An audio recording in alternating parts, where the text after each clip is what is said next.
You just saw you just saw the philosophy of our program right there in those two young women. That character, respect, and represent is one of our three rules, and those are two really disappointed young women, and the way they represent UCLA, the way they fight, the way they carry themselves, no excuses. Just sitting there listening to them makes me, I'm right now, I'm really frustrated and sad and all those different kinds of things. I want to win. I'm a competitor. But that was humbling sitting over there, and I'm really proud of them. I'm proud of the entire team, of the character that they continue to show and the fight that they showed. There's some things that we're going to look back on this film and we're going to go, we let one go there.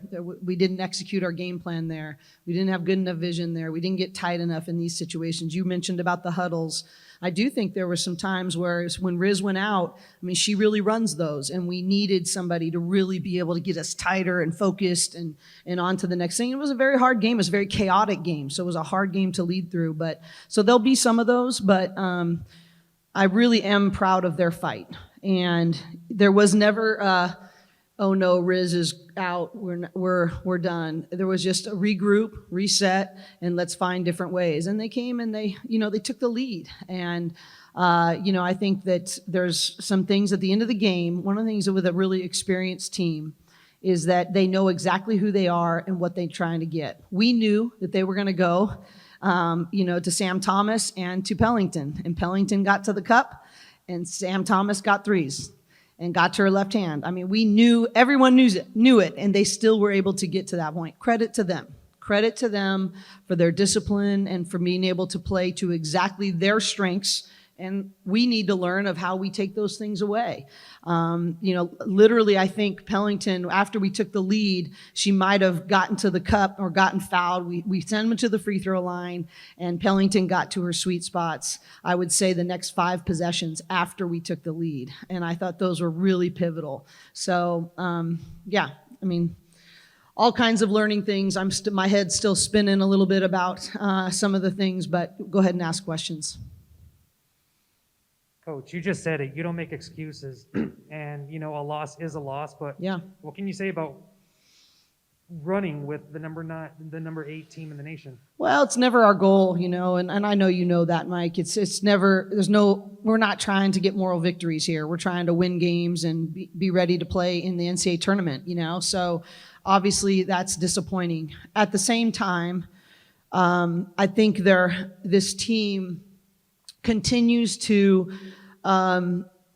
show great resilience and to not make excuses and to find maybe gears inside of them that maybe they didn't even know they had. And, I think even Charisma, her and I have had a lot of conversations with her having to run the one. And, there's been some things brought out in her as uncomfortable as it's been that I'm not sure would have come out, other ways. And so for her long-term growth as a player and as a young woman, I'm thankful for that. But the reality is we want to compete to win. And, we have lots of respect for Arizona, but we also have a lot of expectation for ourselves. And we're just not going to lower the bar. I don't care who's up, is next woman up, but the bar's just not getting lowered. And we just got to figure out different ways than maybe we expected to raise up to that standard. Any update on Charisma? I don't have one yet. So we'll hopefully know something later on tonight, but I didn't know anything after the game. Bit of a silver lining. You did get Bryn back. What was it like to have another player back and to have her after? I didn't even know it as of shoot around. I didn't even know it until after that she could have a couple of minutes. For someone who has persevered for so long, she hasn't played basketball in 2.5 years. And so that was actually the most joy I saw in our whole team is when she went in the game today. And so I'm just really thrilled that she's stayed the course. And I'm sure there's a lot of times where it would have been easy for her to give up. And so that's definitely a silver lining that she's able to do that. And now it's integrating chemistry and how we make adjustments that way. And I've never coached her. Literally, I have never coached her in a practice. I've never coached her in a game. She was hurt in the summer of her freshman year. So I've got a lot of learning to do really fast. And so I know her as a human being pretty darn well, but as a basketball player and how I integrate that into the puzzle of our team, that will be the challenge for us. But mostly I'm thrilled for her and for what she's been through, and really excited for her to have a chance to do what she came here to do. Thanks, Mike. Hi, Coach. Hi, Gavin. Another silver lining, I guess, was Dominique Anu. I know I Yeah. asked the players about it, but Yeah. career high in minutes, rebounds, almost a career high in points, and she was asked to do a lot, probably the most she's ever been asked Yeah. to do. So what do you think of that? Well, I think the 10 rebound thing is really big. That's something that we've really challenged her in, and I thought that was really important to us. You know what? This is going to sound a little bit weird and backhanded, but I was proud of her mental next play speed. When you got 6 turnovers, and a lot of those are in tough situations, it would have been very easy for her to go inward and have that sort of snowball. And I was really proud of how she responded to her mistakes. And I think that, you can teach through mistakes. It's a lot harder to choose the mental side in a pressurized moment. And so really proud of her for that. And, she even, she got hit and shoot around today. And I was like, oh my goodness. And I just think, they're like, okay, I'll get up. I'll be ready, Coach. And she was. And so, really, I thought, her next play speed and mentally and her 10 rebounds was definitely something to build on.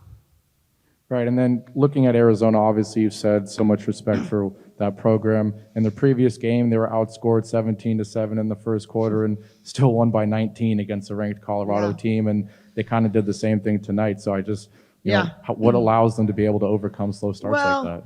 Yeah, because they press and they bring in like wave after wave. They're like a hockey team, and I think that so it really is really fast. They can turn it like that. So they turn you over, and it gives you energy, it gives you momentum.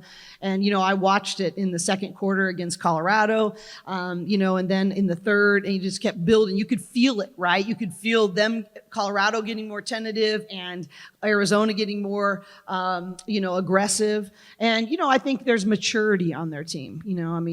Pellington played in the Olympics, and she's had a lot of great experiences. That's what I was really hoping to get from Angela this year, because, she had that experience. And, I think that they know exactly who they are. They got everybody back, that, pretty much. And I actually think they're more of a team this year. They don't watch, McDonald, and they really have done a great job with that. So, I think that they have had enough of those experiences and proven that they can come back enough. There's no better teacher than, seeing yourself overcome and conquer hard things and conquer deficits.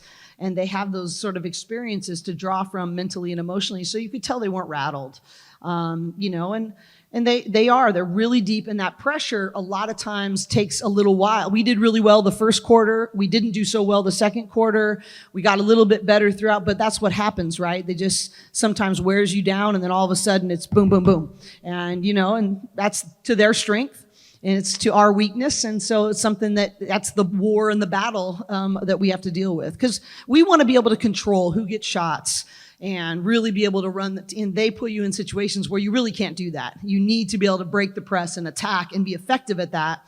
That's the biggest thing. And finally, this might be a bit of a long-winded question, but you're coming into this game on a 4-game winning streak, shorthanded roster, double-digit wins against conference teams, and you're up 1 point with 4 minutes left despite everything. There's the unfortunate fact of being outscored 12-0 in the remainder of the game, but how do you, remind your team that you're still sort of overachieving despite the circumstances, and how do you move forward? Yeah, Coach Wooden used to have a quote that said, there's no such things as an overachiever. They were just all underachievers, just to differing degrees. And so I think if you're a competitor, you never think you're overachieving, because you always are trying to compete to win. But I think that's my balance as a teacher, right? What went well? Right now it feels a little bit, everyone's frustrated and all those things, but what went well? How did you fight back? Look what you proved you can do even after Riz went out, and have those markers of, this isn't blowing smoke. This is what you earned. Now, how do you build on that, and how do you make that a habit? And then how do you hold the mirror up? I challenge them. each of our players meet with one of the coaches once a week, one-on-one. And I challenge them to ask questions of that coach and say, Coach, will you be a truth teller in my life? And will you show me maybe where some blind spots that I'm letting possessions go, or maybe I'm not finishing empty when I think I am, or maybe there was a period of time where I chose me over we. And would you be a truth, I challenge them to have the courage to ask their coach to be a truth teller in their lives. And so I think they're parallel things, right? How do you encourage and reinforce the things you want to see more of? How do we blow wind into their sails? Because what we're going through is hard. So I told them, I know it's hard, but you didn't ask me to just be in the pity pond. You asked me to help you find ways to do hard things, to overcome. And we're just not lowering the standard here. That's just it. We're not. So you got a choice. You either rise up and find new ways, unpredictable ways, and find ways to do hard things, or you're disappointed a whole lot more. And I can handle fighters, and that's what I want to really reinforce, is that you did fight. What Chantel does is amazing. When she barely practices, and how she leads us and comes in and makes plays is remarkable. And I want to reinforce that, and I want to give honor to that. The way they represent this place, the character that they show, the way they're teachable every time, the way they're not afraid to let me challenge them. I really lit into them on a couple timeouts, and they came back and responded. And, I think that, I think I've shared this with you guys before. The best learning environments, I read a great book that talked about the best learning environments, whether it's business, competitive sports, families, classrooms. They have two things. They have struggle and they have joy. And I can't let the pendulum swing too far either direction.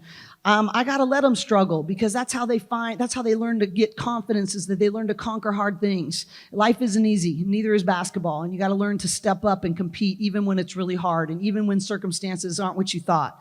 And at the same time, I want to bring joy to the process. I want to celebrate when they give to each other, when they grow with intentionality. And that's my responsibility. And I think if I can do that in a healthy tension way, then we're going to see great growth even from this experience. Thank you, Coach. You bet. Thank you.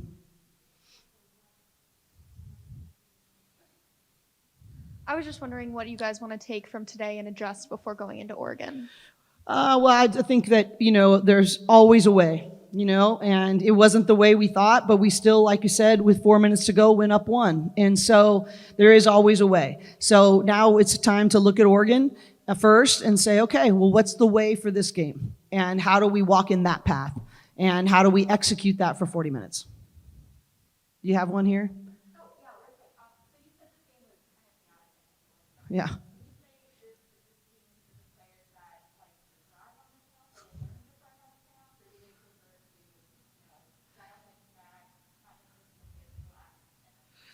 Well, I think it's how you define chaos, right? I don't think intensity, this team is fine with that. The intensity is no issue. I kept telling them, lean into it. This is when the good stuff happens, Lean into the discomfort, lean into the adversity, let it teach us and move us forward. But I also think that, I think the reality is chaos for us is just a style. When I'm referring to that, I'm referring more to a style of play. And a style of play of they weren't going to let us set up our offense, get people in the right spots that we were comfortable with.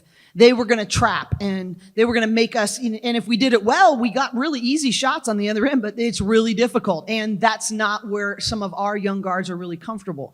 So I think when I say the chaos, it's more of a style of play. I love the intensity. I love the feel of every possession matters. And my job is to have next play speed as a leader and as a coach. And I'm going to go back and hold the mirror up to myself. I'm not sure. Maybe I said to our staff, the next 24 hours, we always say that performance equals potential minus interferences, or you can substitute interferences with distractions. And I asked them, look, when we get together tomorrow, I want you to tell me as a leader, maybe did I not role model that the way I needed to? And so, I have to be the biggest learner in the program. But when I say chaos, I just mostly mean style of play, but it's important for me to lead through the chaos in the most effective way. All right? Thank you guys. I really appreciate your time.